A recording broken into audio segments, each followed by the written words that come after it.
Douglass is already on the scene. He's getting people's ear. In 1840, the women's suffrage movement starts, and he starts supporting them in 43. What is interesting in 43, Douglass is still a slave, right? So he can't just show up and start lecturing someplace because he could be arrested and taken back into slavery. The other thing is this: Douglass is not a woman. How does he possibly benefit from supporting a women's suffrage movement? Here's how. Here's what we see taking place in Douglass's life. Douglass will stand up for that which he believes to be right, whether he directly benefits from it or not. That is a sign of character. He's got no ulterior motive. You keep putting that out there for a while, people are gonna notice it. And let me tell you something, Douglass ain't pulling no punches.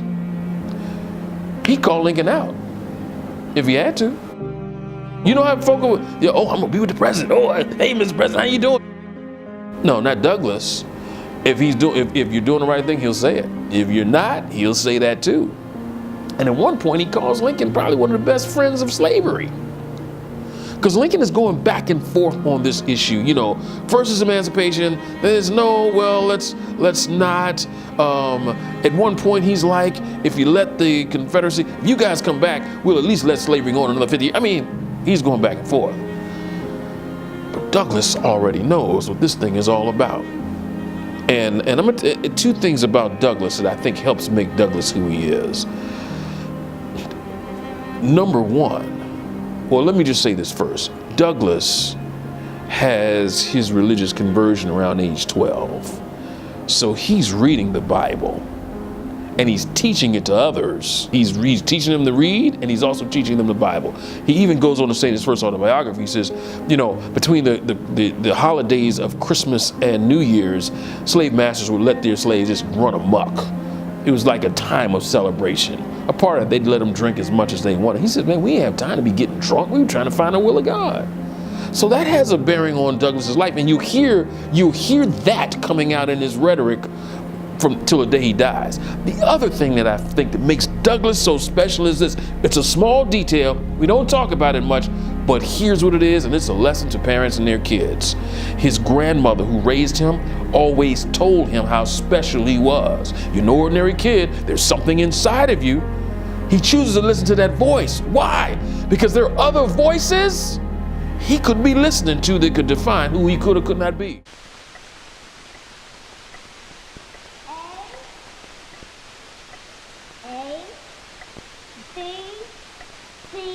Very good, Fred.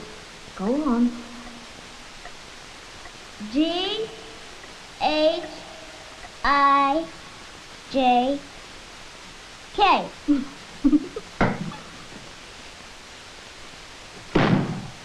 What in God's name do you think you're doing?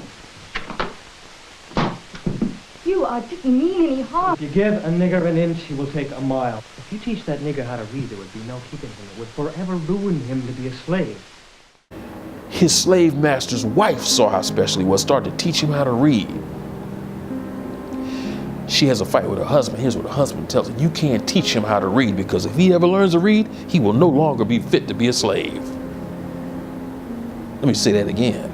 If he learns to read, you ain't gonna be able to keep him as a slave. The world's gonna get too big for him.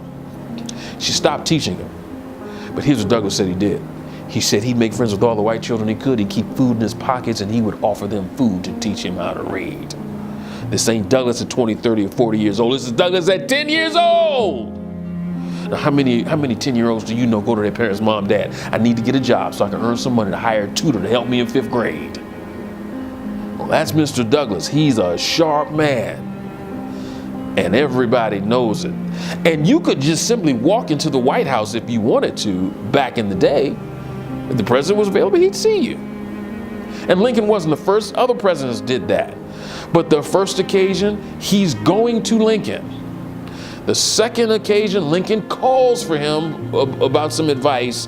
And then the third time is during the inauguration, March 4th, 1865. And 6 weeks later, Mr. Lincoln would be dead at the hands of an assassin's bullet.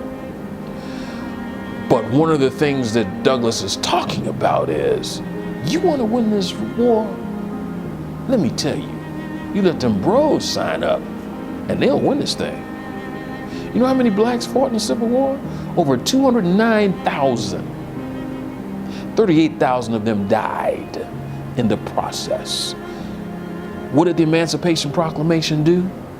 Who did it free? Nobody. Didn't free a single individual. Didn't have the power to do it. If you were a slave in the border states or anywhere where the Union was already in control, January 1st, 1863, you'd still be a slave. This document only affected those individuals in states that were in rebellion to the Union.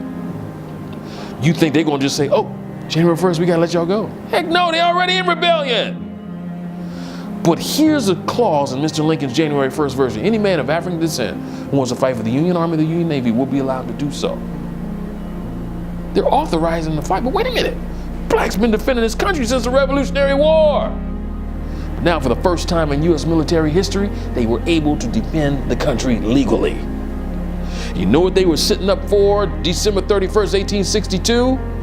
A watch meeting, watch night, you know what they were watching it for? Not to see if they'd be free, see if they'd have the opportunity to fight for their own freedom. Well, them brothers did, and Mr. Douglass was influential in recruiting troops for both the 54th and 55th Massachusetts.